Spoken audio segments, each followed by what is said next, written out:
Am I streaming? Yeah, I am streaming. Good. All right, chat. Let us know if you can hear us.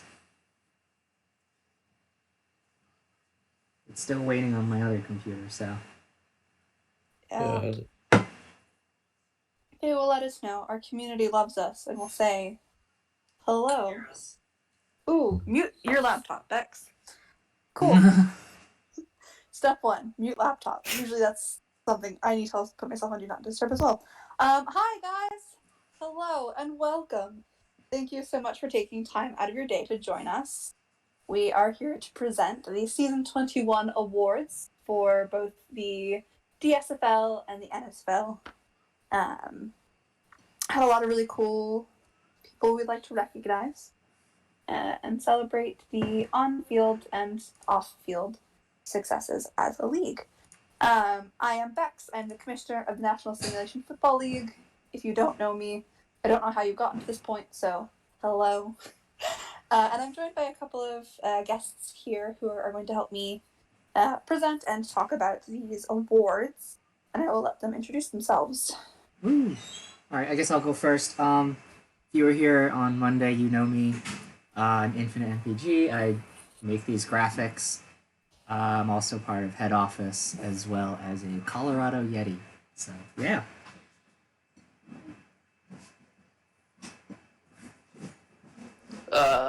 I'm Tim, co-GM in Philly. Such a long introduction. Yeah. And last but not least, we have someone who's this is his first hosting gig with us. Go ahead and introduce yourself. I'm Istegosaurus. I'm the co-GM in Dallas.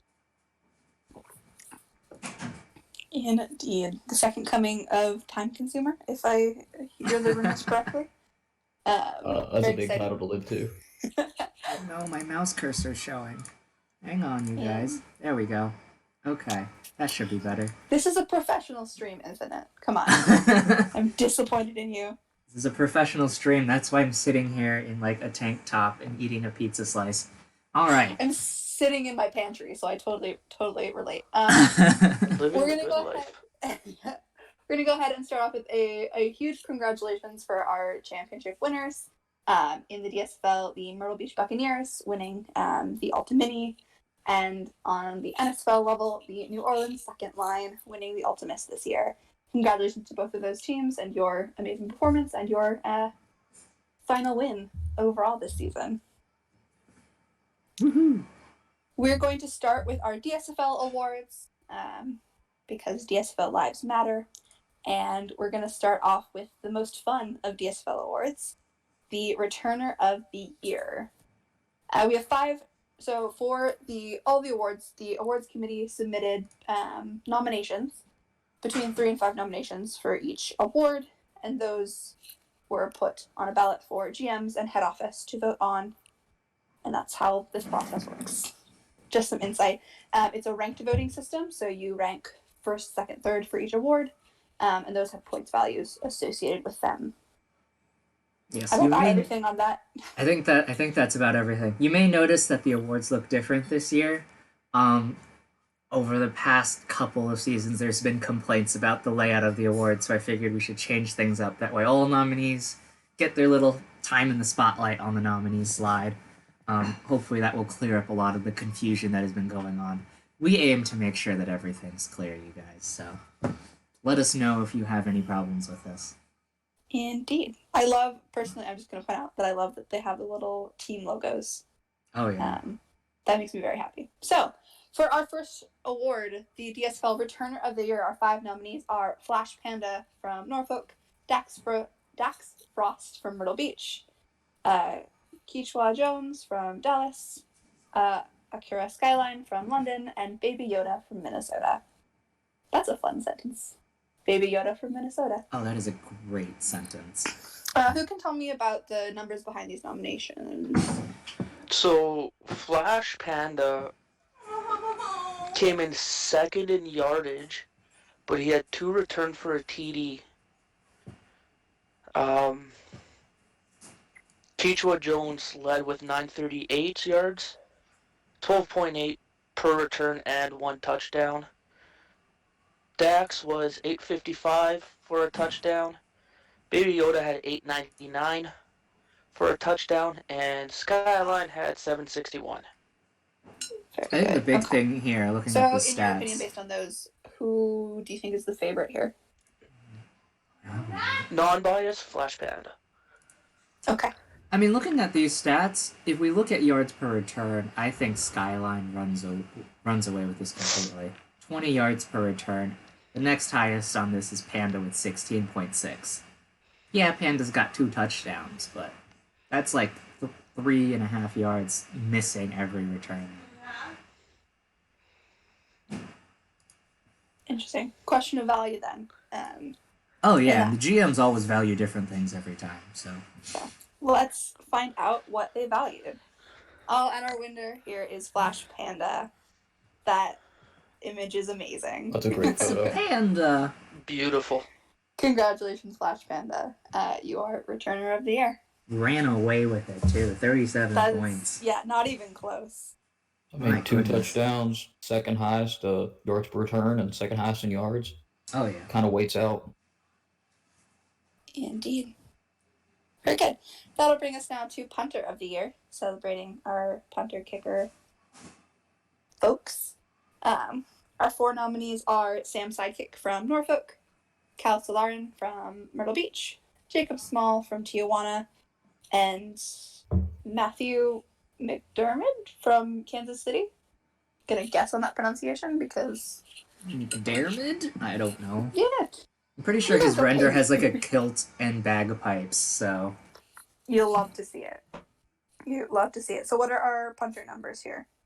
Alright, let's see. I've got these pulled up. So, Sam's sidekick, 91 punts, 43-yard average, 8 pins with a long of 59. Cal Solarin, 70 punts, average 41.7, 6 punts inside the 20 and a long of 64. Jacob Small, 90 punts. Wow, that's a lot of punts. 42-yard average, 10 punts inside the 20 with a long of 61. And then McDermott, 78 punts, 42.8-yard average, 8 punts inside the 20, and a long of 64. So, I know that there's been a lot of media recently about whether or not what values should be taken into account for punter of the year. I personally have always been the type of person to only look at the average, just because the sim is dumb, and That's a lot true. of That is things true. don't scale up the way they should. But I do understand if we take this from a realistic point of view, pinning your opponent is extremely important as a punter. In the sim too, just nerding out for a second, pinning is like weirdly important because the sim has a lot of bias towards you either driving for a touchdown or 3 and out. I mean, it's traditional football too, but in the sim it's like really weighted where like 90% of the time you're gonna get one of those 2 outcomes. And Yeah. so if you pin them and they have further distance to go, you're increasing the percentage chance that you stop your opponent from scoring a touchdown. So you're cutting that percentage favorably for your team.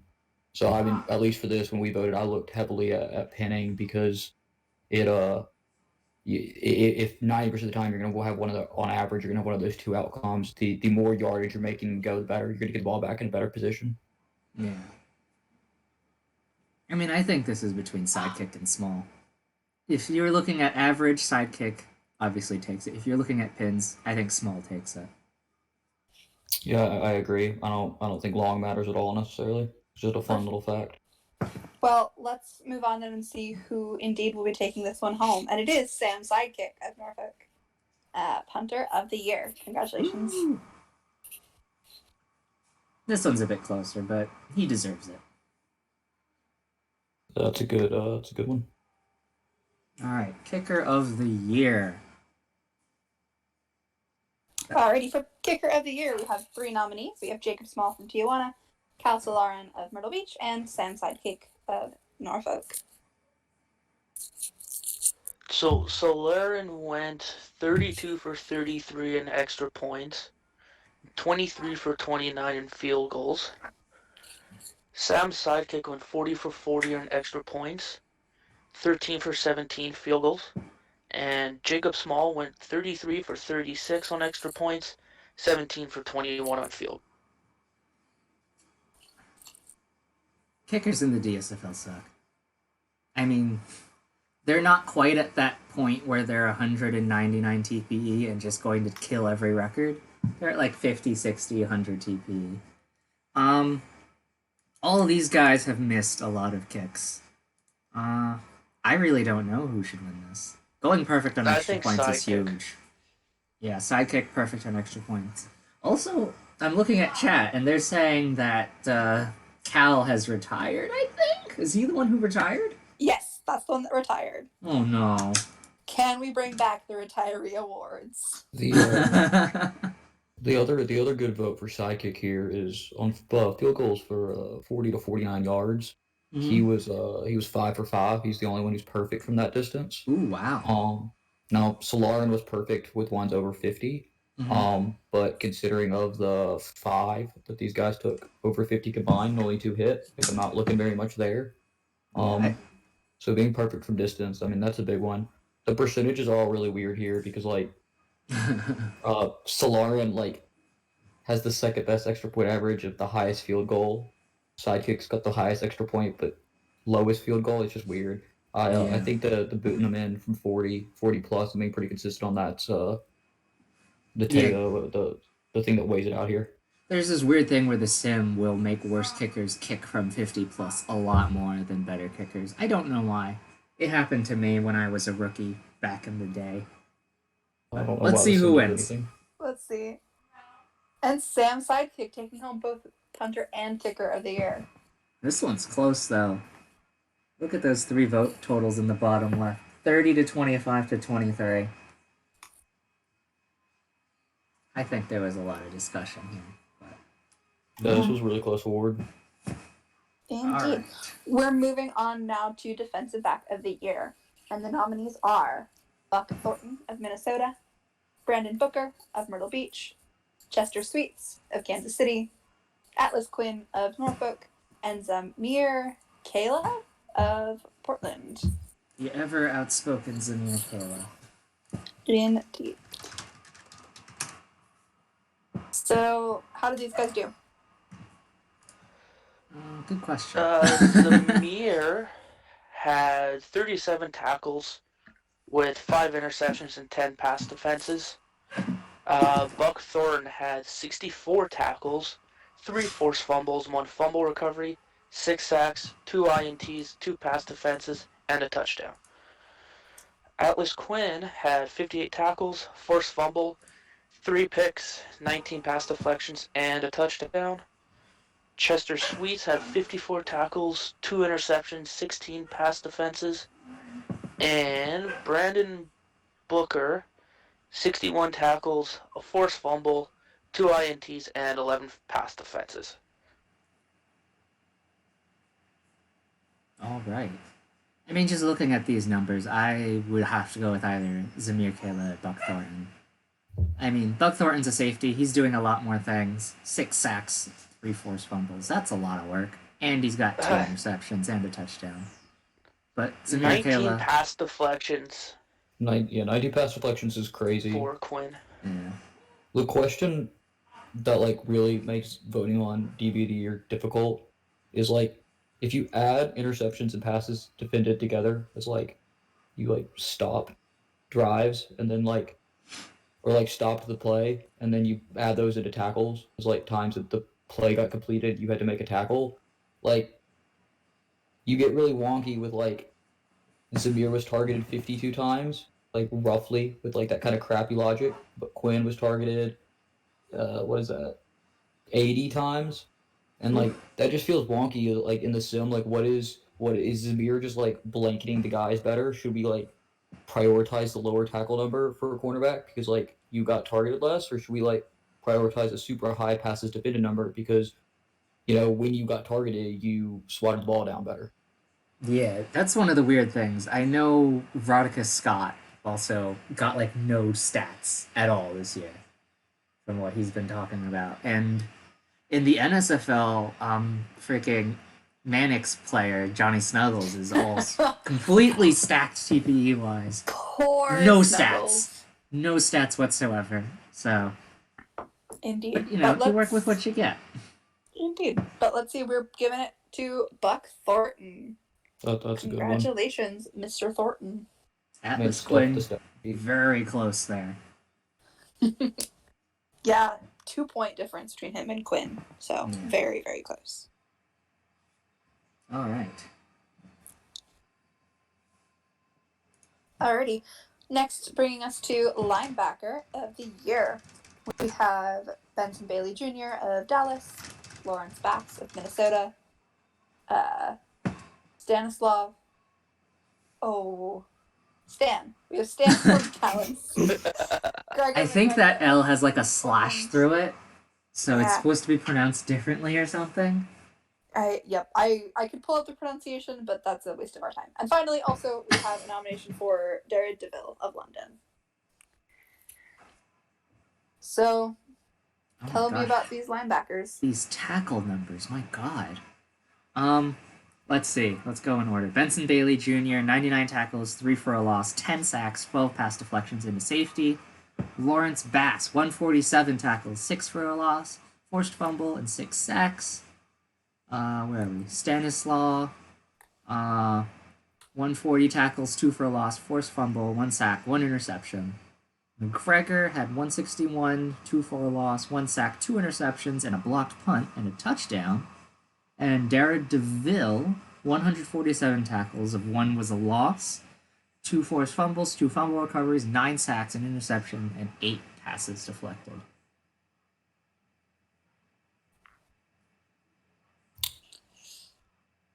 This is super interesting just because, I mean, you got a couple with like crazy tackle numbers, a couple with crazy sack numbers. I mean, I love my boys from Dallas and Stan Madge. He's a great guy, and Bailey's one of my favorite people in the league. But man, Deville did it all here. 147 tackles in the backfield, 9 times for sacks. Coverage linebacker with 8 passes defended. Yeah, if you play middle linebacker and nickel, you are going to eat tackles for lunch. But you're not going to get a lot of those other stats. For sure. I mean, I think with Deville, I mean, he's 14 tackles off, highest tackle numbers. He's tied for second there. He second when passes defended, second in sacks. Just did it all. Yeah. All right, let's see who won. Darragh Deville. I was going to say, before we change the slide, that I was hoping it was him just because I wanted to see Colin Firth. So I won tonight at the very least. Congratulations, Mr. Deville. You are linebacker of the year. Woohoo. Ran away with it to some extent, too. 35 points there. So. Good choice. Indeed. Perfect. That'll bring us to defensive lineman of the year. And our nominees are Dorfus Jimbo Jr. of Norfolk, Trowan Egghands of Myrtle Beach, Matt Hall of Minnesota, and Logan Noble Jr. of Portland. You know, it's really nice to see the Noble name being used well now. So, Jimbo had 53 tackles, 23 for a loss, forced fumble, and 9 sacks. Logan Noble had 57 tackles, 24 for a loss, 1 fumble recovery, and 9 sacks. Matt Hull, 53 tackles, 24 for a loss, 2 forced fumbles, and a sack. Egghands had 36 tackles, 18 for a loss, 6 sacks, and 1 safety. And Big Ed had 52 tackles, 1 for a loss, 3 sacks, and a safety.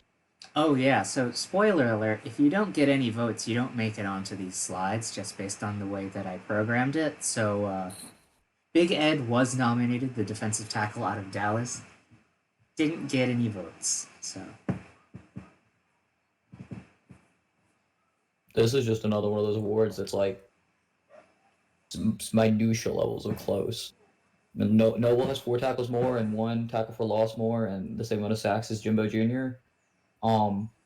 But you know, Matt Hull is right up there with very similar amount of tackles and you know, more forced fumbles. So I mean, it's this one's crazy close. People deciding based off just minute levels of performance. Yeah. All right, let's see who wins. Logan Noble Jr. You are defensive lineman of the year. That's a render for sure. I think this might have been unanimous. because there are 8 GM votes and there are 5 head office votes. So it looks like everyone went with Logan Noble Jr. Those extra Fair. tackles and tackles for loss really pushed him over. Fair enough. Also, I mean, look at him. How could you not vote for him? I All love right. the trend of actor renders so much. I'm gonna have nightmares of Danny DeVito sacking me tonight. Oh my god. All right, it is time for the best award of the year. Offensive Lineman of the Year. We have 4 nominees on screen here. We have Calvin Galladay of Tijuana, Byron Dolls of Portland, Douglas Quayle of Myrtle Beach, and Simon Tremblay of Myrtle Beach. Sylvester Berlin was also nominated, did not receive any votes. But I think looking at these stats, it's going to be fairly straightforward. You've only got 2 stats for offensive linemen. You got pancakes and you got sacks allowed.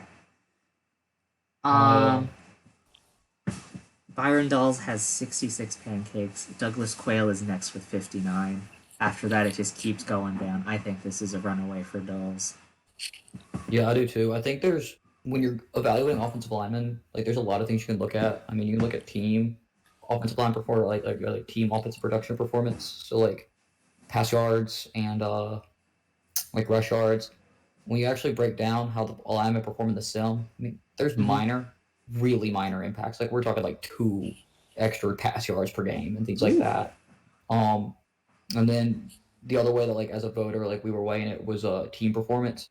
And Myrtle Beach obviously did win the Old Mini. But Portland made the playoffs too, and Dolls just had one hell of a year. So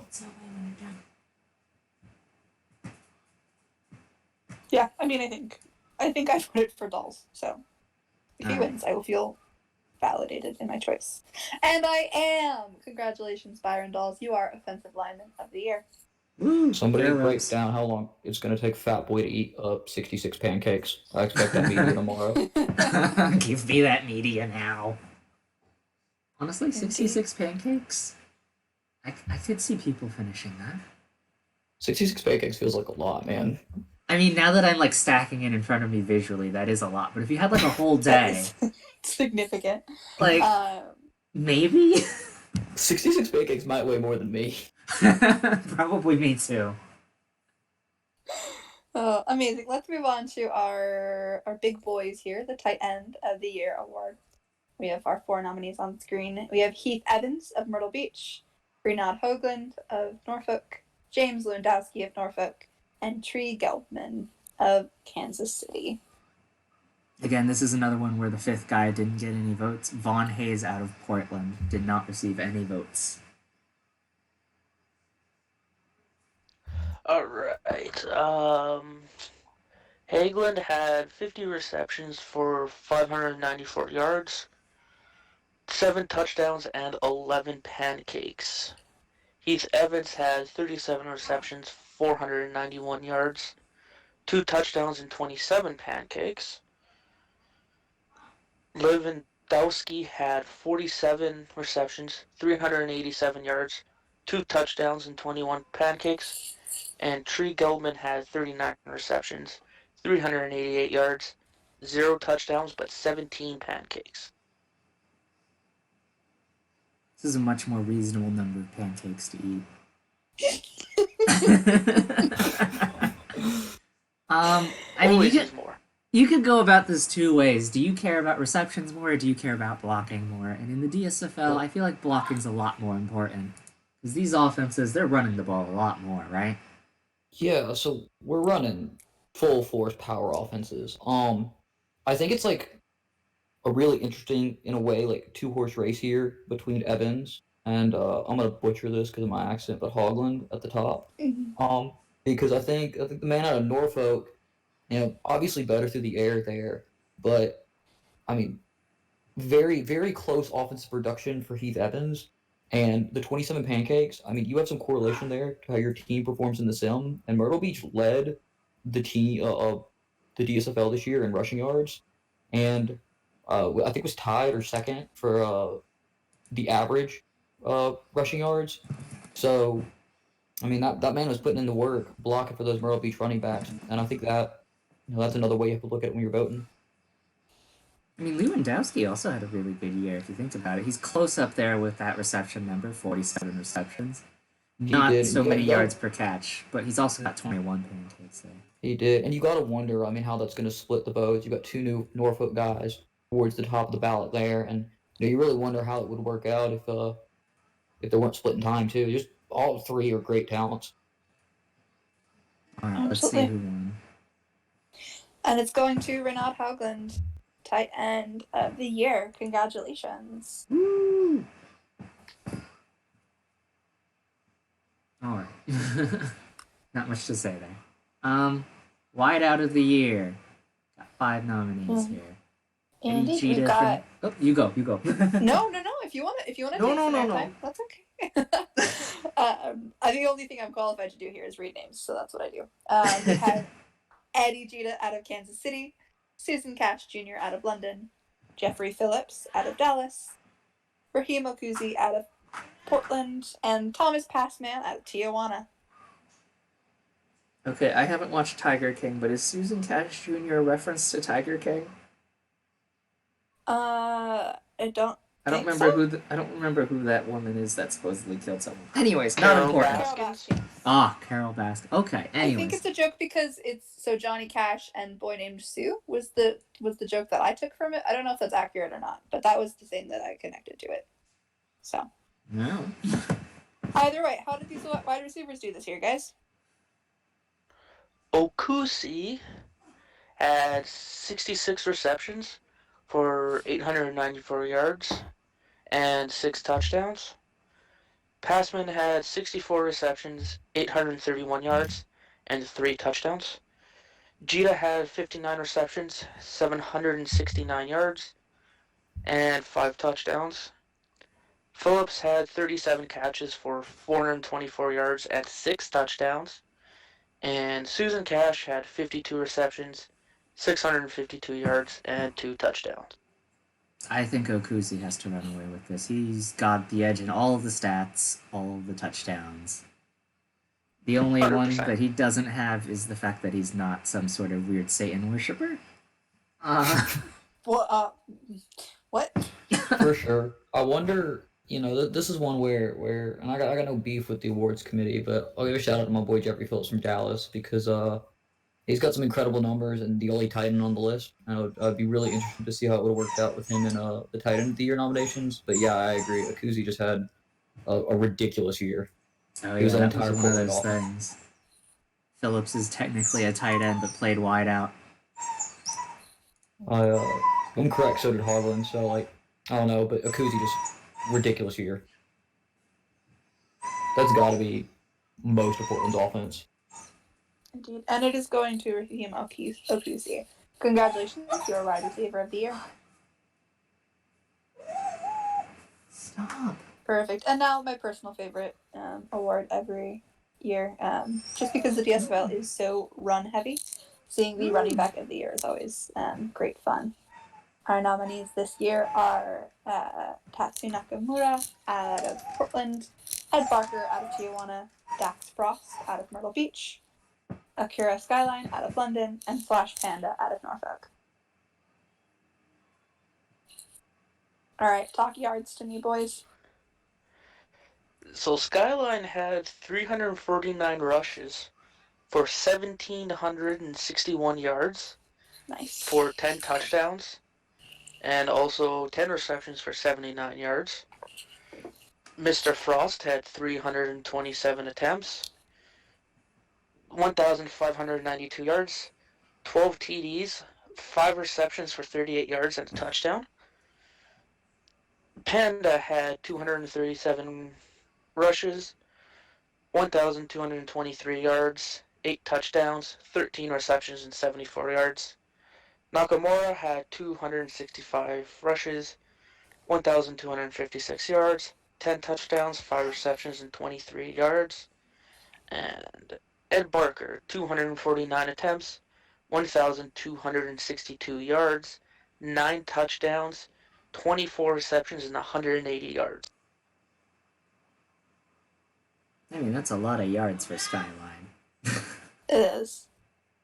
That's pretty similar to what I had when I was in the DSFL as primary back, just like working hard. So I don't I remember who think got 2K that one year, but that was impressive. But either way, 1761 is nothing to sneeze at. yeah, In defense absolutely. of Frost here, though, Myrtle Beach had another running back, Apollo, who had like close to 1,300 yards. In fact, I think he had more yards than Barker on the year. Oh yeah, Um, when I was doing Pro Bowl voting, I did notice that. yeah, and I think he had, if I'm correct, and somebody in chat can correct me if I'm wrong, he had like 5 touchdowns too. Like he also had a ridiculous year and could have also probably made this ballot, which is why I like Skyline has a immense amount of yards, like a crazy amount of yards. Um, but I mean, like Frost put up absurd numbers while splitting time with another back that like easily could have won or been on the ballot for running back of the year. Those dang pirate boys splitting their stats and losing out on awards. Alright, let's see who won. And it is going to Skyline. Congratulations, running back of the year. Ran away with it here, too, yeah. And being accused of humble bragging in chat. I don't Yes, know if that was bit. a humble brag so much as It just wasn't brag. I didn't win running back of the year when I was in the DSFL, so I'm glad to see someone with my stats winning because it makes me feel better about my performance. So that's what it is. Or did I? I don't remember. I don't remember. This was like almost a year ago now. It's a long time. Anyway, we will move on now to quarterback of the year. Our throwing friends here. We've got Monty Jack of Dallas, Chris Ramos of Myrtle Beach, Chika Fujiwara of Kansas City, Ben Roethlisberger of Tijuana, and Luke Skywalker of Norfolk. So many letters on one screen. Oh my god. The one thing I enjoyed when I got the ballot from the awards committee is that they included rushing yards, even if you did not gain any rushing yards. And so Monty Jack and Roethlisberger are on there, listed as -1 and -38 rushing yards. I just had to giggle at that.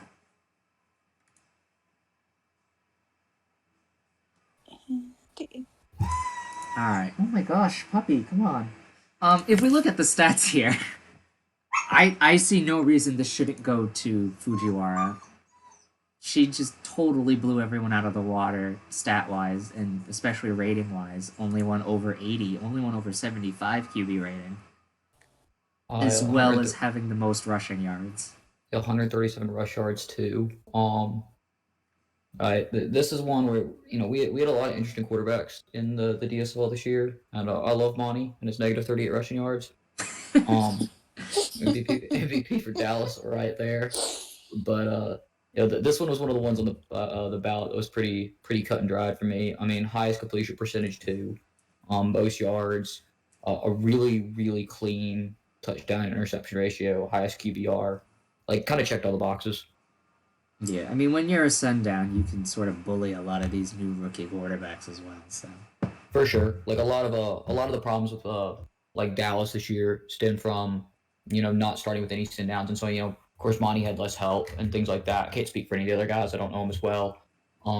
But even being a sit down, just ridiculous year. Yeah. It does go to Chica. Yeah, congratulations, Chica. That's so cute. Very cute. So and happy. What a wonderful quarterback as well. Unanimous winner of quarterback of the year.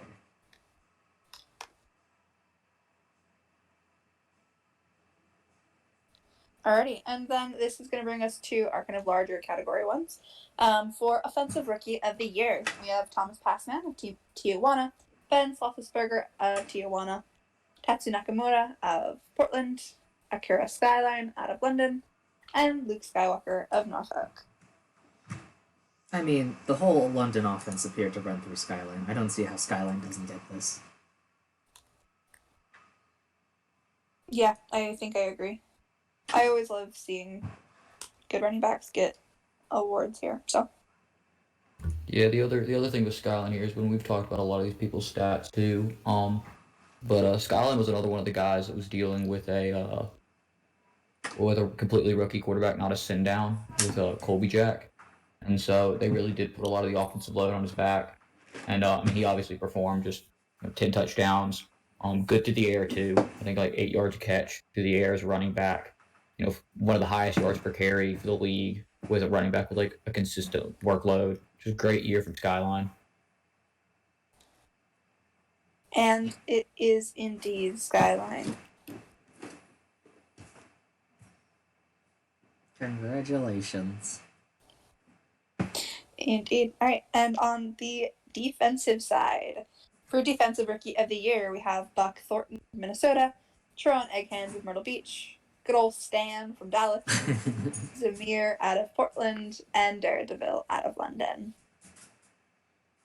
Yeah, we've got, out of these guys, 2 of them have won their positional awards already, so I think it's got to go to one of those 2.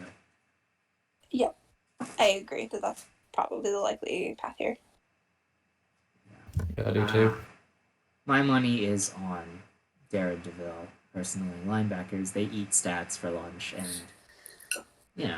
he did a great job this season. I'm super biased too, and I love DeVille's user. And he's another guy who was like Skyline just was, who was kind of shouldered the workload for a London team with no send downs. DeVille did the same thing in the center of that London defense.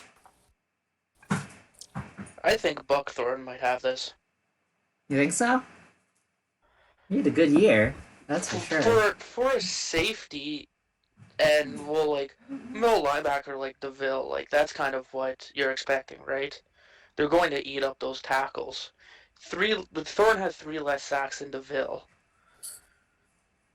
And a pick 6 with 2 interceptions and some more pass defenses. I think, if not winning, a close.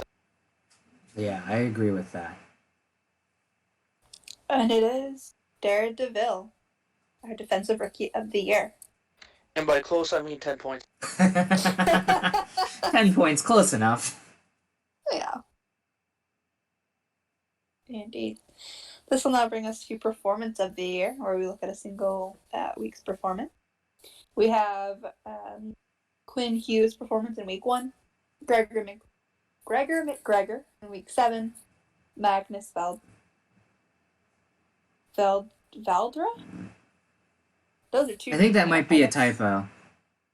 Valder is what I'm going to say, and if it's wrong... Yeah, that second D shouldn't be there. Cool. Magnus Valder of Week 7, Akira Skyline in Week 6, and Luke Skywalker in Week 4. Alright, let's see. I've got these numbers pulled up right here. Quinn Hughes, Week 1, 34-7 win for them in Dallas. Or against Dallas, rather. 3 tackles, 2 sacks, 1 pass deflection, 1 interception, which probably was a touchdown, and a safety. Gregor McGregor, Week 7 versus London, they won 27-10. McGregor had 14 tackles, 1 pass deflection, 1 interception, which most likely was also a touchdown. My dog is crying because she knocked her toys into my office. Let's see. Magnus Valdir, Week 7. They beat Myrtle Beach 28-12. 3 tackles, 2 pass deflections, and 2 pick sixes. Holy crap, 2 pick sixes. Can't really argue with 2 pick sixes. Wow. Accurate Skyline, Week 6. 20 attempts, 133 yards, 6.6 yards per carry, and 2 touchdowns, which also is ridiculous. And then Luke Skywalker, Week 4 versus Minnesota, 42-10 win. 11 out of 15 in throwing, 73.3%. 97 yards. Out of those 11 completions, 3 were touchdowns. Nice. With a quarterback rating of 129.7, which, holy crap, that's a big rating. I mean, these are all very impressive. Some really incredible performance. So Valder had just as many pick sixes as Julian McMorris did his whole career. Oof. In one game. The crazy thing about Valdir here too is, and I haven't strategized for NSFL games necessarily yet, but in the DSFL, plenty of these games are won with 10, 14, 21 points. And if you're putting up 14 and preventing 14 on your own on the defensive side of the ball, you're almost guaranteeing a win for your team there. 2 pick sixes is ridiculous. 2 pick sixes is just outrageous. Indeed. And it's going to Luke Skywalker from week 4. The Ooh, this voters one was did close. go offense here. In the end, just edging out by 2 points. That's not And surprising either. Skyline's 2 points behind that, too. A 130 QB 129.7 QBR. I mean, that's also ridiculous. 11 for 15. Like that's about the same impact on the offensive side of the ball. I mean, when 20% of your throws are touchdowns, you're doing something right. For It's sure. true. It is true. Well, congratulations. All right, that'll bring us to General Managers of the Year. Now, all of the General Managers go on the ballot, but our nominees are the ones who have gotten votes this year.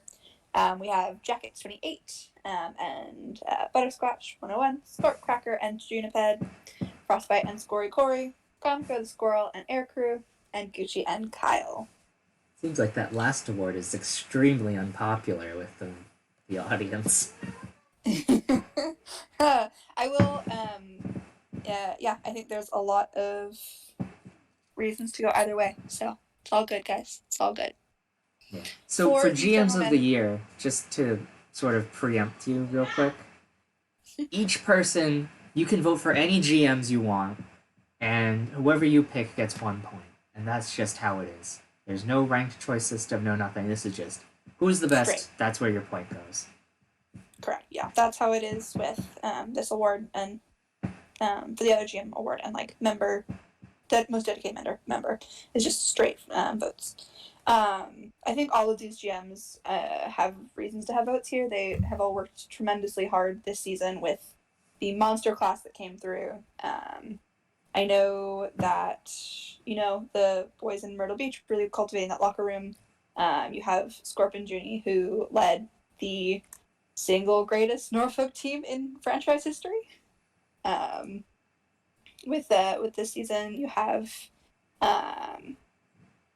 Butterscotch and Jackets having now been in the second season of bringing back a bot team, doing tremendously well for themselves, making the Ultra Mini, Conoco and her crew kind of hopping in to take over the team mid-season the season before and coming strong this year.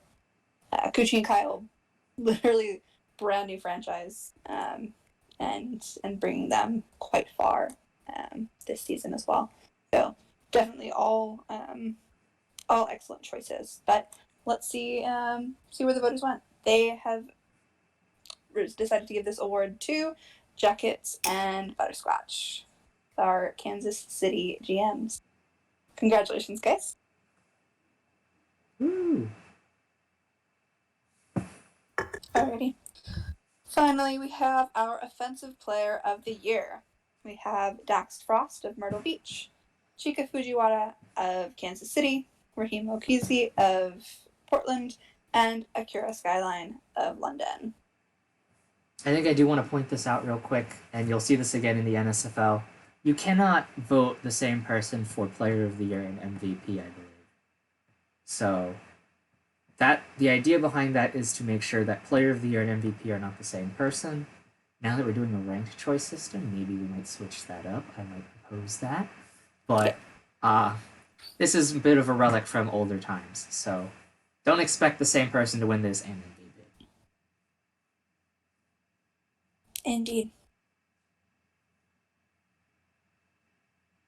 That being said, if I had to choose an MVP and Player of the Year, I'd put Skyline as MVP and Fujiwara as Player of the Year. That's just my fair. opinion. That's fair. But I think either of those two will get one of this award, and the other one will get MVP. That's a good way to look at it. Like I talked about Frost earlier. Split carries. Skyline did too with other back in London as well. He got about 1,000 yards. But Frost split with one. They got about 1,305 touchdowns. And Akuzi had a ridiculous year at wide receiver. But if you're the best running back on your team or the best quarterback on your team, in the DSFL, like you got a really good team there, and you're probably gonna win it. Very fair. And it is going to Skyline. Ooh, look at Dax Frost, almost there. Yeah. Definitely a pretty tight race there as well. Perfect. And now for the defensive side of things. So for Defensive Player of the Year, we have Portland representing. Holy crap, Portland. We have Buck Thornton of Minnesota, Daredevil, Logan Noble Jr., Gregor McGregor, and Zamir Kayla, all of Portland. Apparently, Portland defense was scary. Portland I think defense. Buckthorn wins this one. Portland defense did have a lot of contributors, but I think very similar to the last one, this one comes heavily down to DeVille and Thornton.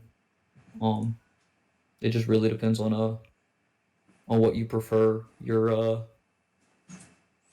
each of your positions doing and how you're looking at stats and team performance. Fair. And it's going to Daredevil, taking it home as well. How are we feeling about that one? We feel like that one, because I know that you had said Buck for that one. Yeah, I said Buck because I thought DeVille was winning MVP. Oh, okay. Okay. Interesting. Okay.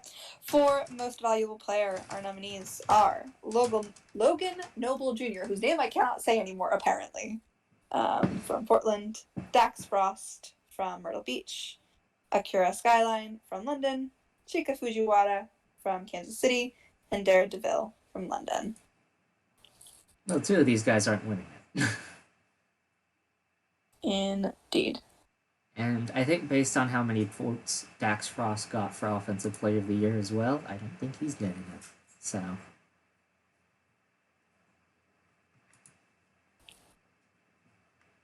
Yeah, I think this one is Chica. Ridiculous year as a quarterback.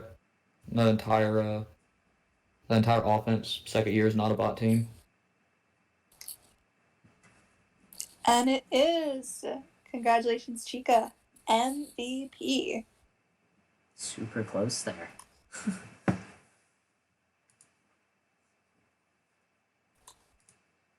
That does bring up a valid question that I will bring up at another time. All right. Yeah, I mean, definitely always open to reworking things as necessary. So that is the end of our DSFL fun times.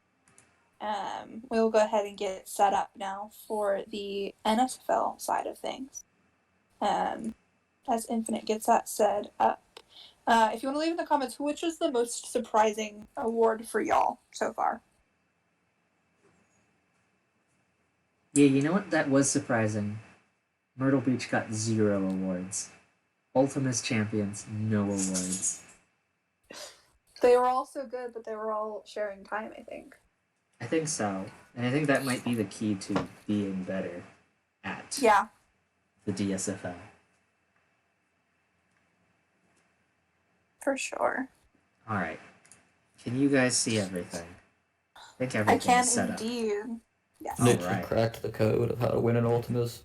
Have good players. Whoa! That's Whoa! so out there. Gosh. Wow, why haven't I been doing that? Me and Kyle are out here scribbling notes for Dallas next year. Oh, amazing. Alrighty. Let's jump in here then with our NSFL awards. Starting off again with Returner of the Year. We have Deion Taylor from NOLA, Forrest Gump of NOLA, Lucas Knight of the Outlaws, Holt Green of the Hawks, and Ryan Leaf Jr. of our Butchers. Let me pull up the actual stats for this one. Let's see. Where is Returner? There it is. Okay. All these guys had crazy years, I think. Deion Taylor, 34 returns, or 34 kickoff returns, 1044 yards, 2 touchdowns. Forrest Gump did both punts and kicks. Total had 56 returns, 996 yards, and 2 touchdowns. Lucas Knight, 55 total returns for 1,104 yards and 2 touchdowns. Walt Green did both 50 returns, 1,257 yards, and 2 touchdowns. And Ryan Leaf Jr., 55 returns, 1,098 yards, and 3 touchdowns. I don't remember. I did the math on this. I believe Dion Taylor had the highest average return yardage by a lot, but that might be because he's only doing kickoff returns. Fair. So a lot of these guys did double duty, and that might be hurting them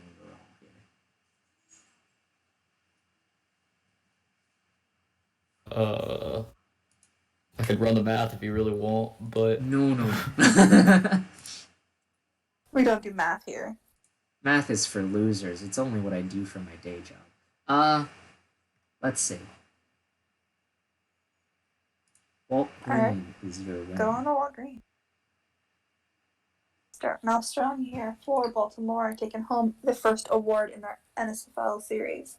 he had a good year both on kick returns and punt returns.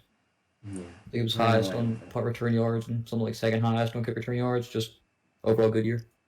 Yeah. Heads up, there are now 15 voters for this, so the maximum score you can get is 45 points. Yes. Yep, because there's more NSFL GMs than there are DSFL GMs. Finally, Good luck, Bex.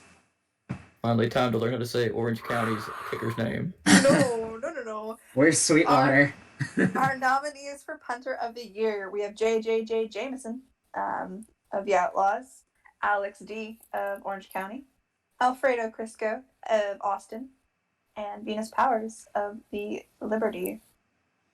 Venus Powers put out a great article. Barron put out an article that was talking about efficiency and touchbacks and results of punts and everything. And then I messaged him and said, yeah, I just went by average. So I think a lot of voters will either go just by average or just by inside the 20. If you go by average, it's easily Alex D, 48.2 yards per punt. If you go by inside the 20, it's easily Powers with 21 inside the 20. But Venus Powers had a ton of punts. I believe Powers is going to win this. It's absolutely breaks my heart that he was stolen from us. Philly and getting really good kickers stolen in expansion. Name a more iconic duo. Oh, it was heartbreaking losing him. But yeah, as a punter, I think he runs the way with this. Yeah, I agree. This is kind of like what I talked about with the DSFL punter of the year. I mean, just pinning him 21 times instead of the 20, and with the longest 73, like that's a ridiculous year. And it is Venus Powers. Congratulations, Baron. You are Punter of the Year. Woo! By 1 point. That's insanely close, but definitely deserved. So I'm very happy for you. Honolulu got a. They did. Honolulu just signed an extension with him, if I am remembering correctly. So. Ooh, ouch, that hurts. Doing something right. Yeah, it does. That'll bring us to Kicker of the Year. We have J.J. Jameson of the Outlaws, Crisco popping up again from the Copperheads, and Alex D. of Orange County. You know, I do have to appreciate kickers having ridiculous names now. Like J. Jameson. Because his nickname is J, even though he's got 4 J's already there. I can't help but applaud. It is amazing. Definitely. That being said, new creates, you have a 22 character limit, you will abide by it. I'm super interested in the outcome of this one because I think that like all of them had really good years. I think Crisco has the lowest percentages for extra points and field goals of the people on the ballot, but the man put in 13 of 15 from between 40 and 49 yards, and 3 out of 4 over 50 yards with the longest 62, which is just ridiculous. Does beg the question about whether it's because the offense couldn't get the ball further down the field.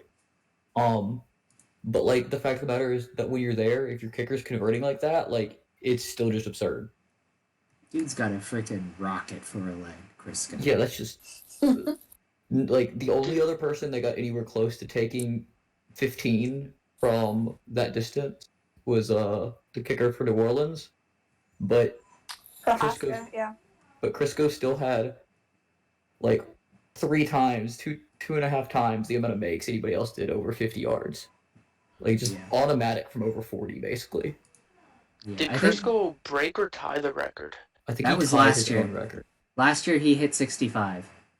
Yeah, but I think the 62 this year, from what I got told, would have been the record if he didn't have the 65 yarder. Yeah. Which is So hilarious. it's just absurd.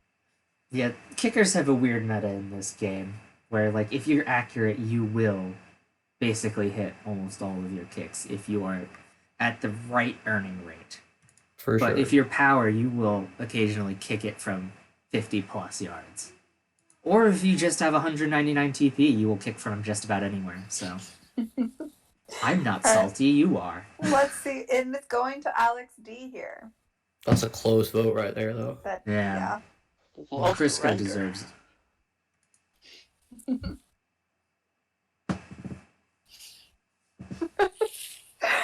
Excellent. This will bring us to Defensive Back of the Year, and our nominees are Takeda Akura of Austin, Marquise Ache of Baltimore, Xerxes Ridley of Chicago, and Walt Green out of Baltimore. So Walt Green had 83 tackles, 3 forced fumbles, 3 sacks, 4 INTs, and 5 pass defenses. Marquise Acho had 49 tackles, 1 fumble recovery, 4 picks, and 19 pass defending. Okura had 66 tackles, 3 forced fumbles, 5 sacks, 3 picks, 3 pass defenses, and a touchdown. And Xerxes Ridley had 49 tackles for 3 INTs, 24 pass defenses, and a touchdown.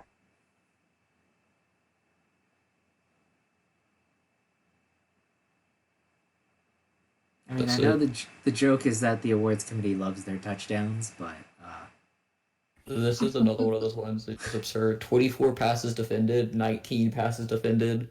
Like those are nuts. But so is a safety having 83 tackles yeah, and or 3 forced 66 fumbles. tackles respectively. I mean, these are just some nutso numbers. Yeah, this goes any way from me personally. Yeah, I don't agree. know who This wins is very close. I think there's a case for almost any of these, and it just really depends what you're looking at. I think 5 sacks helps Okura. Fair. And it's going to Walt Green. by a lot. Wow. We thought it was close, but apparently the voters did not. This is why I'm just a talking head. We are all mean- talking heads here. Indeed. Alrighty, this will bring us to Linebacker of the Year. We've got 3 nominees on the board here. We have Maurice Vertanen of Yellowknife, Lancer Grievous of Orange County, and Mo Berry out of Colorado. Mo VP.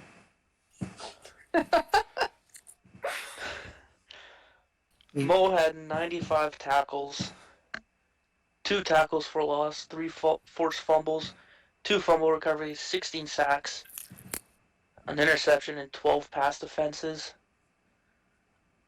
Vertanen had 83 tackles and a forced fumble and a fumble recovery, 13 sacks and 7 pass defended. And Grievous had 105 tackles, 2 for loss, 1 forced fumble, 10 sacks, an INT, and 10 pass defense. I mean, personally, this just has to go to Barry. He led the league in sacks by 3 sacks. And he almost hit 100 tackles. And he had 3 forced fumbles. And an interception. I don't know how you don't give it to him. But I'm just a little bit biased. No bias at all from Infinite, our Colorado boy. I think it's I lead Mo Berry too. I think they all 3 had really good years. Oh, yeah. I think Mo just did a little bit of everything. And super comparable numbers to a lot of them, but like the only category, unless I'm like reading this wrong, that he doesn't seem to lead in is tackles. But he makes up for it with the sacks and the forced fumbles. Yeah. And the passes defended. And it's going to Mo. Congratulations, Mo Berry. You are Linebacker of the Year. Oh my god, who's the one person who didn't put Mo first? No. One person put him second. Someone better hide because Mo will find you. Mo's year. Yeah, he will. Amazing. Rick Alrighty. is not a nice man. I mean, he's proven that he can sack a man. So and he's gonna sack you down, sack you right. All right. This will bring us to defensive lineman of the year. We have Kyle Idlewild of the Copperheads, Terry Taffy of the Baltimore Hawks, Giannis Krustis of Yellowknife, and Emmanuel Blackstone of Colorado. Look, awards committee, I love you guys. You guys put in a lot of hard work putting this together. But Taffy's IA. I drafted the dude. Great kid. He hasn't been on the site for like months now. How did he get on here?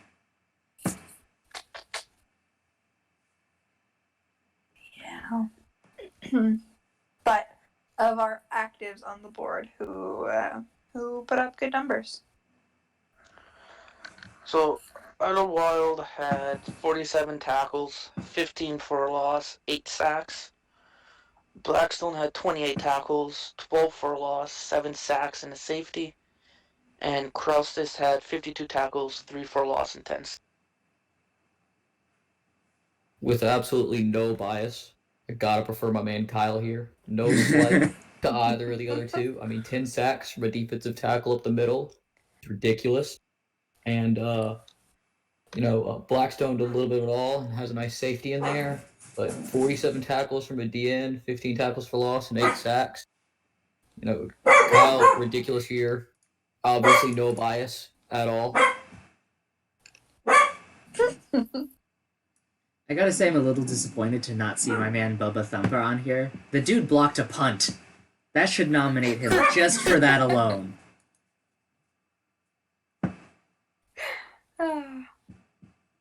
We'll take it. And it is going to Kyle. What's the perfect vote number? Oh, very good. Yeah. Congratulations, Mr. Idlewild. You are Defensive Lineman of the Year.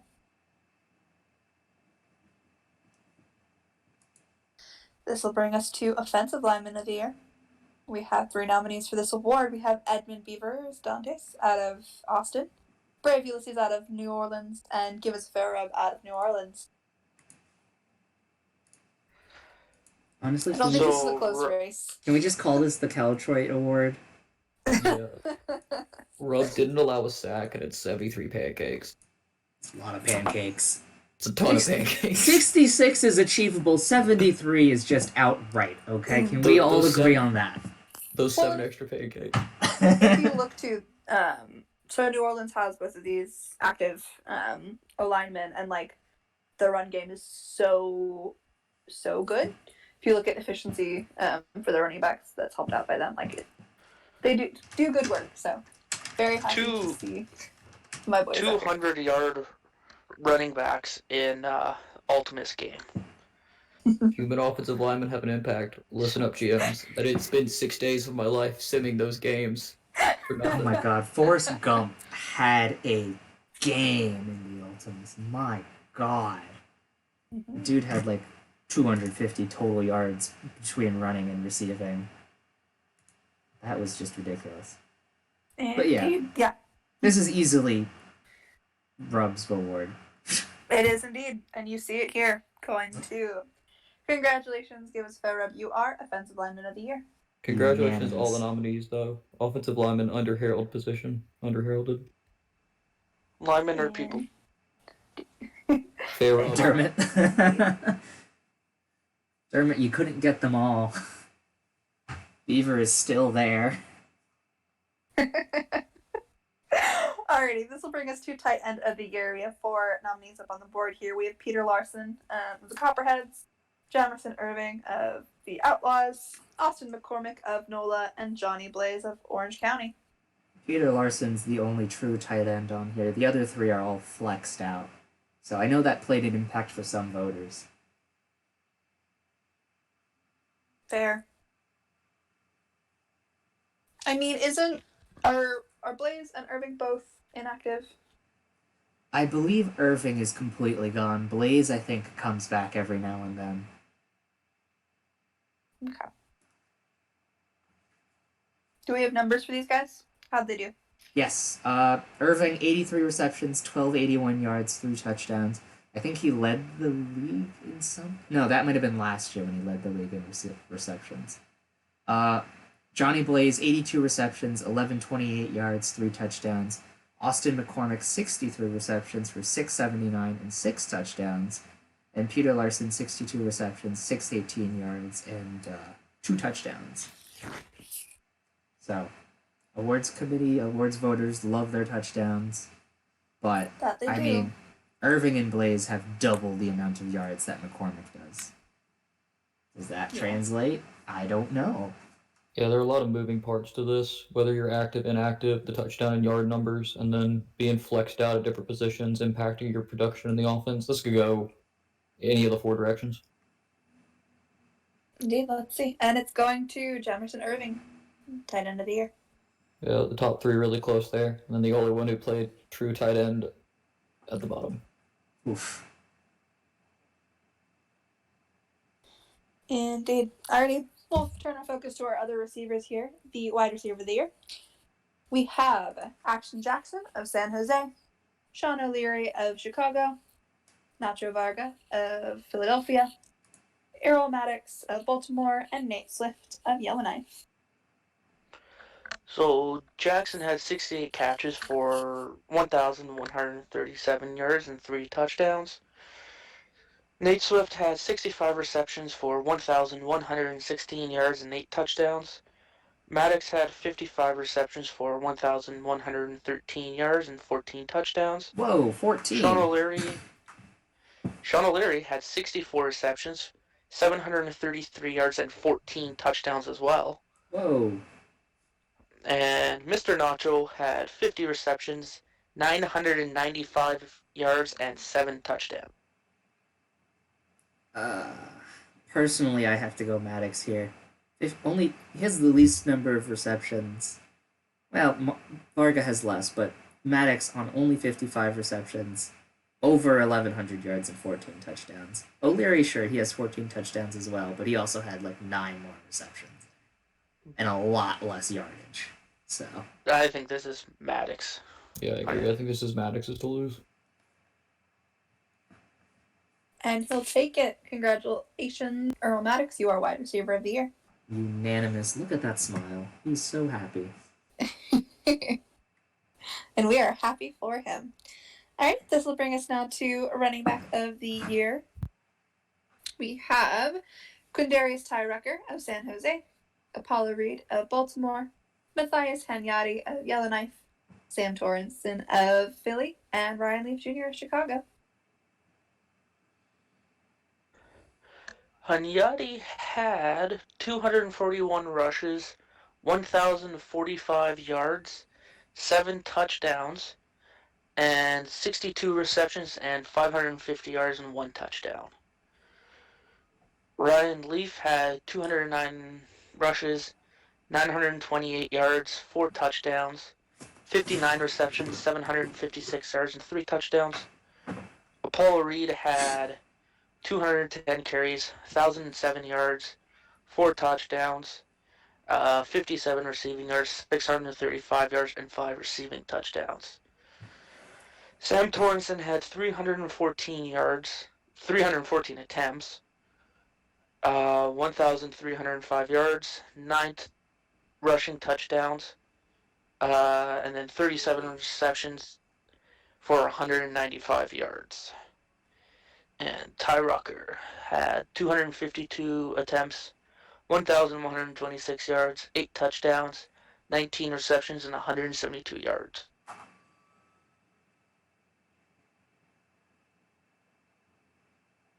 I gotta go with Reed here. 1,000-yard rusher, highest average yards per carry, second most total yards from scrimmage, most touchdowns from scrimmage out of these guys. I mean, I think he deserves this award. Yeah, I agree. Plus, Baltimore had a ridiculous year too. You've got great team performance to go along with it. If only we had beaten Philly. God. And it's going to Apollo Reed. Was that you, Tim? Yeah. Oh my god. How could you do this to me? Congratulations, Apollo Reed runs away with this one. Perfect. This will bring us to quarterback of the year. We have Franklin Armstrong of the Otters, Corvo Havren of the Hawks, Dan Francisco of the second line, Cooter Bigsby of the Wraiths, and Wolfie McDummy of the Yeti. How the hell did he make this list? Not Not actually joking, he did not have a great year. The other 4 players on this list had wonderful years, though. Like, historic quarterback numbers this season in the NSFL.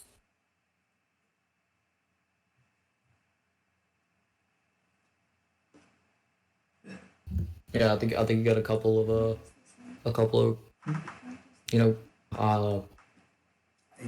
interesting candidates with this one. Corvo has second highest QBR of the ones nominated, and a 32-4 touchdown interception ratio. Is crazy, especially because he was sharing the backfield with a 1,000-yard rusher in Reed. But Francisco, great completion percentage, close to 60, 23 touchdowns, 5 interceptions, almost 100 QBR, and led a team to an Ultimus. That's got to count for something. Armstrong put up another, just as is seeming traditional, crazy year, 63.5 completion percentage, the highest nominated. 26 touchdowns, 2 interceptions. Was maybe not as dominant as normal on the ground, but still had 423 yards and 2 touchdowns there. Highest completion percentage nominated, or highest QBR nominated. And Bigsby led a team to an Ultimus with a close to 60% completion percentage, 20-7 touchdown interception ratio, 90.6 QBR. I think you've got a lot of things to weigh here with both team success and overall stats. I think what might hurt Armstrong is the fact that, and this is weird to say, but he got it done as a rusher as well, and Havren didn't. And so Havren's got all those extra touchdowns on him, even though he's got a worse rating. Yeah. And I think Havren's extremely impressive this year because, like I said at the beginning of this, he shared the backfield with a 1,000-yard rusher and Reed, and he still put up 3.3 thousand yards, 200 more in the air than Armstrong did.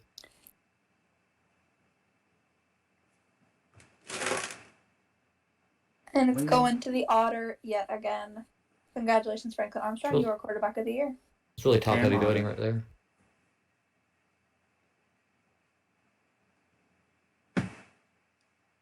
Alrighty. That'll lead us into our breakout player of the year. Our 4 nominees here are Net Gaines of the Copperheads, Charlie Hank of the Butchers, Daryl Williams of the Hawks, and Howard Seju of the Copperheads.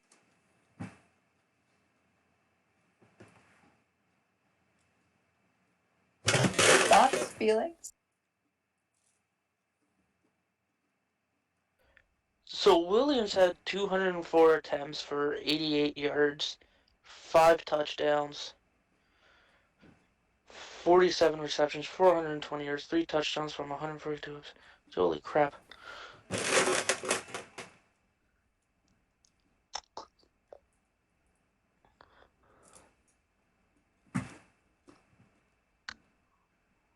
I think this might go to Williams. Yeah, Williams stepped up a lot, added about 300 yards on the ground from his last year, and a significant amount in the air. About 360 extra yards in the air.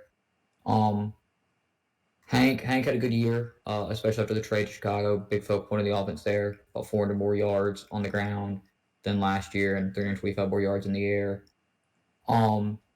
Net Gaines, probably the smallest difference from the previous year. 6 more receptions for about 200 extra yards and 3 touchdowns. Hey, Google, stop! And then the safety from Austin, Adam. I'm in the job market, so gotta avoid what I say to be recorded. Doubled his tackle numbers, and equivalent passes defended numbers. Took a little hit in interceptions, but got in the backfield more this year or got in the backfield less a little bit this year. But just the tackle numbers from the safety position are pretty unreal. I think I think that it's a really interesting decision. I think Williams and the safety from Austin are both potential picks here. Williams because he shared the backfield with Reed, who had such a great year, and the safety from Austin because doubling your tackles is pretty crazy. Well, Hank also shared the backfield with Ryan Leaf Jr., so that's also something to be mentioned here. That he did, and I considered that, but the way I look at it is, Reed and Reed and Leaf had a very equivalent year, and Williams just seems to have had a better year than Hank here. Oh yeah. Adam, if you don't make your nickname in Gen Chat the safety from Austin, I'll be disappointed in you. But yeah, it's going to Williams here. I love you, Adam. I'm just on the job market, man. I mean, if you read his wiki, it is pronounced Howard Seju. I sound like a redneck muppet choking on a kazoo, and so the last thing I can do is say that name.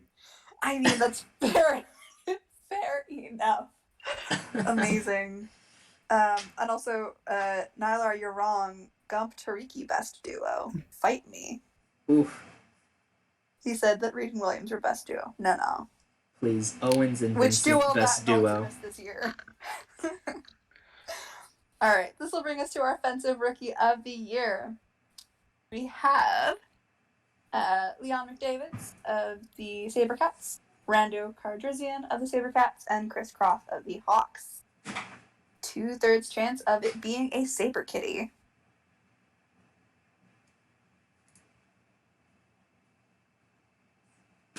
Trying to find this on the sheet. There we go. Indeed. I know that my season, Sabercats had Offensive Rookie of the Year. Was last year's Offensive Rookie of the Year also a Saber Kitty? Could we go 3 for 3 on Sabercats? Who was last year's rookie of the year? I think it's really. It's possible. Chris Cross, 37 receptions, 586 yards, 6 touchdowns. Leon McDavid, 56 receptions, 419 yards, 3 touchdowns. And Rando Cardrisian, 156 attempts for 646 rush yards and 2 touchdowns. And in the air, 13 receptions and 136 receiving yards, 748 all-purpose yards. I think it's really interesting depending on how you value each of the wide receiver, tight end, and running back positions, respectively. Because I think they're good numbers for all of the positions. Cardrisian, though, I mean, 748 yards, doing a little bit of everything for the Sabercats. That's something really impressive. But Cross also put up close to 600 yards and 6 touchdowns in an offense where Maddox had 14 touchdowns himself.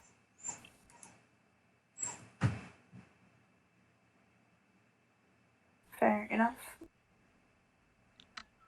And it's going to Chris Cross. Congratulations, Chris Cross. You are Offensive Rookie of the Year. Lots of Baltimore cropping up here in the awards, it seems. I mean, Baltimore did have a really good season. So. They did indeed. Alrighty, let's flip over to defense here and talk Defensive Rookie of the Year. We have nominated Warren Stevens of Liberty, Holden Summers of the Copperheads, Jamie Nikia of the Outlaws, Emmanuel Blackstone of the Yeti, and Prince Vegeta of Orange County. I mean, only one of these guys got nominated for their positional awards, so I'm going to go with Blackstone here. That's fair. I think I voted Blackstone. I don't actually remember because I never remember who I vote for. 112 tackles with Steffens, though. I mean, yeah, that is crazy, but also middle linebacker numbers. Fair. I think I think they all had ridiculous years. I think Blackstone, it seems to be comparable numbers. Try to find on here. It feels to be kind of comparative numbers to Idlewide in a way. I mean, he had less tackles, but he had similar tackles for loss, similar sacks, and a safety. And so he had a really good year as a rookie defensive end. Which is great numbers from all of them all around. 15 passes defended from Summer, and 93 tackles from Vegeta. Good year from all of them. Fair enough. Okay, and it's going to Emmanuel Blackstone. Congratulations, you are Defensive Rookie of the Year. Ooh, sack squatches. That's such a good nickname. It makes me so happy. I don't remember who came up with it, but it's just absolutely perfect. It's amazing. Absolutely. All right, let's look at Performance of the Year here. Our nominated performances here are Tyrone Brackenridge, Week 7, Ashley Owens, Week 12, Corin Abernathy, Week 2, Corvo Havren, Week 1, Walt Green, Week 2. Brackenridge Ridge, Week 7, 13 tackles and 3 sacks. Abernathy had 12 tackles, 1 sack, and 1 fumble recovery.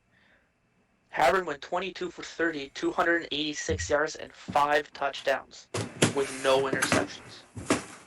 Nice. Ashley Owens had 24 rushes for 104 yards, 5 catches for 111 yards, and a touchdown. And Walt Green had 8 tackles, a sack, and an interception. Now, I just want to precede all of this by saying that these were nominated before the playoffs, before the Ultimus. I think if we include the Ultimus, Forrest Gump runs away with this. Fair. I am prone to agree with that statement. But all of these performances are just absolutely ridiculous. I think it's between Havren and Owens. Agreed. 5 Yeah, I touchdowns agree. is ridiculous. I agree 100 with and him, 100 as a running back is I don't think you can go wrong with either. Airing it out 30 times, getting 5 touchdowns and no picks too. Like that's pretty ridiculous. the no Especially in the picks sim. is very impressive. Indeed. Let's see who gets it. And it's going to Havren. Havren Week 2 is Performance of the Year. I mean, it was an insane performance. So this makes sense to me completely. Agreed. Perfect. We will go now to General Managers of the Year. Once again, these are straight votes. There's no ranking system. And the ones who have received votes are up here. We have Julio and Huskies of Baltimore, Juosu and Tom Hanks of New Orleans, and Frick Nasty and Walkers of Colorado. I mean, you know who I like. I mean, I think all of these GMs put in excellent work this year. I'm maybe slightly biased towards Juosu and Tom Hanks here, just because they are my GMs, and also, getting to push our team through to an Ultimus win this year was big for us and big for them. It was Juosu's kind of goal before leaving the general manager position, so getting to go out on an Ultimus win was big for her as well. Wait, you're allowed to win Ultimuses? Apparently, I didn't think it was God. going to happen, but What's an Ultimus? Guys, we should try this. No, I haven't thought about this in 15 seasons. The season doesn't end after the regular season? Oh, yes. I mean, all of our general managers do great work, but let's see who the voters went with this year. And indeed, they have given it to Juosu and Tom Hanks. They are our general managers of the year. New Orleans did a Very terrific well job. You start 9-0, even if you lose the last 4, that's still a really good year. They beat OCO in the playoff. That we did. No, just a very good season for them and a very, very strong team. Still one of the, insanely active teams. If you ask our updater, who toils to get us all updated in time each week, doing pretty well over there. Now we'll move on to our Offensive Player of the Year for the NSFL. Our nominees are Mako Mendoka from Austin, Wolfie McDummy from Colorado, Franklin Armstrong of Orange County. Sorry, it's late for me, guys. And then we have Corvo Havren from Baltimore and Errol Maddox from Baltimore. I mean, personally, whoever doesn't win between Armstrong and Havren will win MVP. That's just how I see it. Yeah, I mean, I think that makes sense to me. Yeah, I agree. I think they're all quality picks, but I think it just works out where one of them was QB of the year and one of them was really close to it, and it's going to shake out really close here for MVP and Offensive Player of the Year for him too.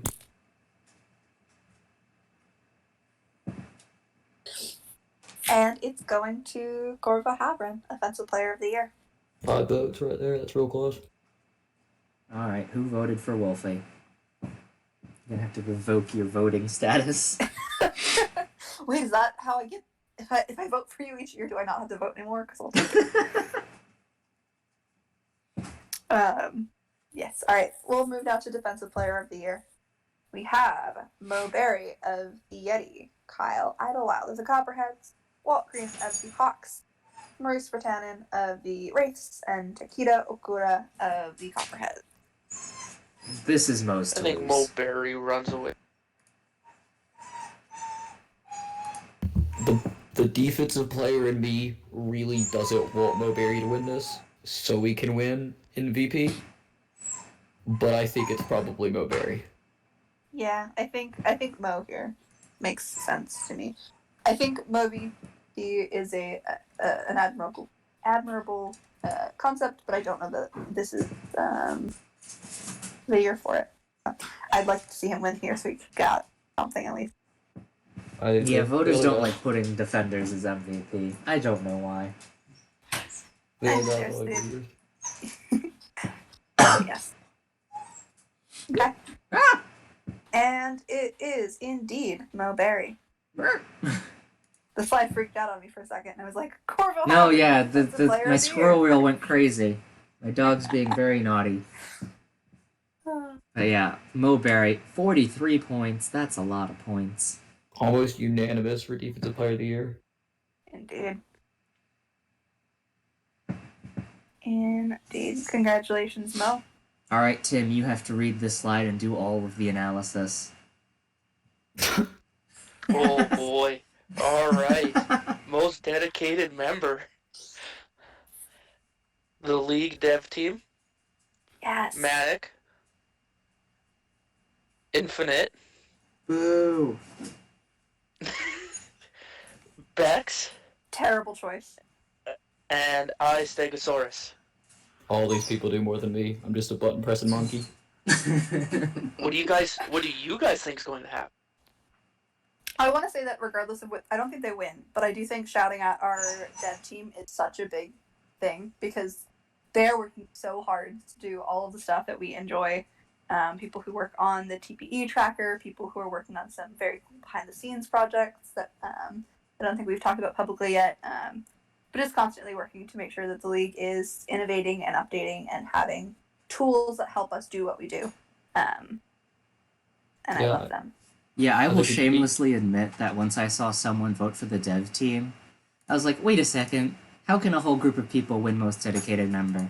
But then I was also like, they deserve it, and I changed my vote so that I gave it to them. Yeah.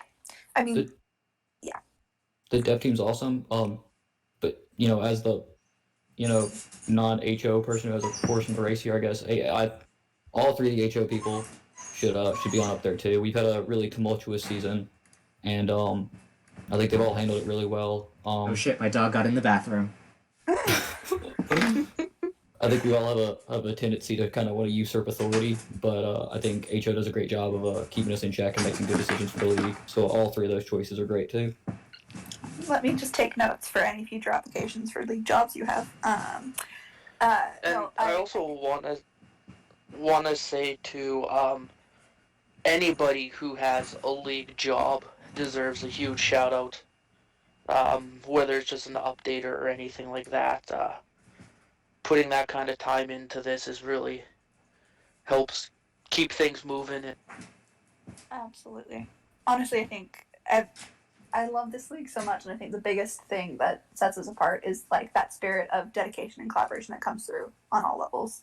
People who, I know get up either early or stay up late to do updates. People who What did I do? are constantly finding new ways that we can improve the league.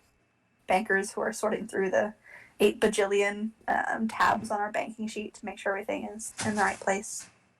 Yeah, league jobs and the people who are willing to take them and help us out are so important. All of these people are amazing. Infinite is insane with how much work he puts into the league. He is an inspiration and an absolute titan here. Isaac, you as a new member have been really, really impressive coming through in the research and the time willing to pour into this. And then Manic. Oh, I could go on forever about Manic, and if he wins this, I'm going to because I love Manic. But shall we see who's got it? Yeah, hang on. I'm taking a video of my dog. And it's going to Infinite. Ooh, Infinite, who thanks, spends guys. You guys picked a bad forever. choice.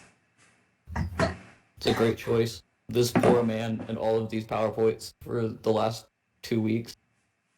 I would like to give a lot of credit to the Draft GFX team. They have actually almost already finished all 284 draft cards for Friday's draft.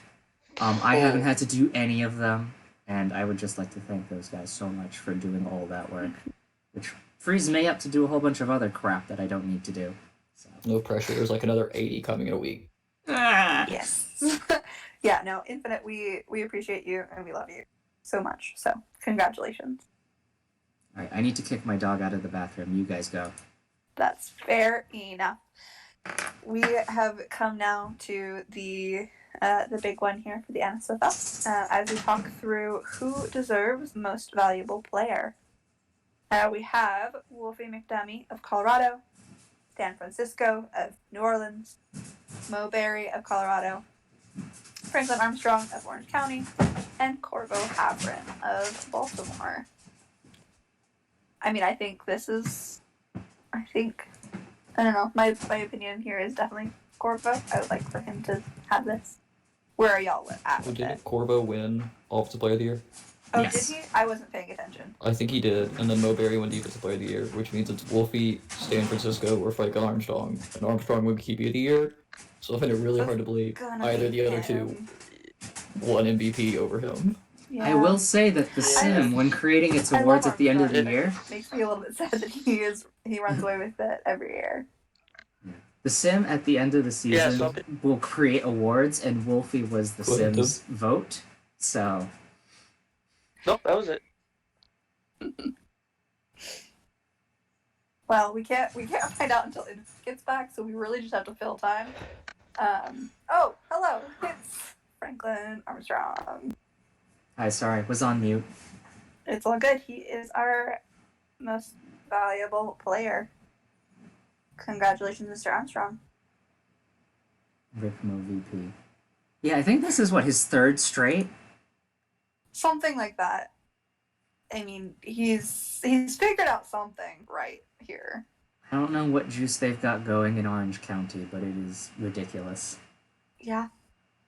Indeed. But that's it. Yeah. That brings us to the end of our awards. Congratulations to everyone who's nominated and everyone who is taking home an award. Thank you for spending your evening with us. If you are looking forward to hearing more of some of our voices over the next couple of weeks, we have our NSFL draft this Friday at 8 Eastern. I know that I will probably be there. Unsure about who the other guests lined up are, but God, I hope I don't have to do that. Excited to welcome the next batch of rookies into the NSFL. Monday, there will probably not be any commentary, but we will be having our Prospect Bowl for our Season 23 rookies, those coming into the DSFL this year, to celebrate them and get them hyped up for their upcoming draft, which will be Wednesday next week at 8 Eastern. So, looking forward to seeing you, or at least you seeing something on your screen those days. Thank you so much for joining us once again, and hope that y'all have a wonderful rest of your night or whatever time of day it is for you.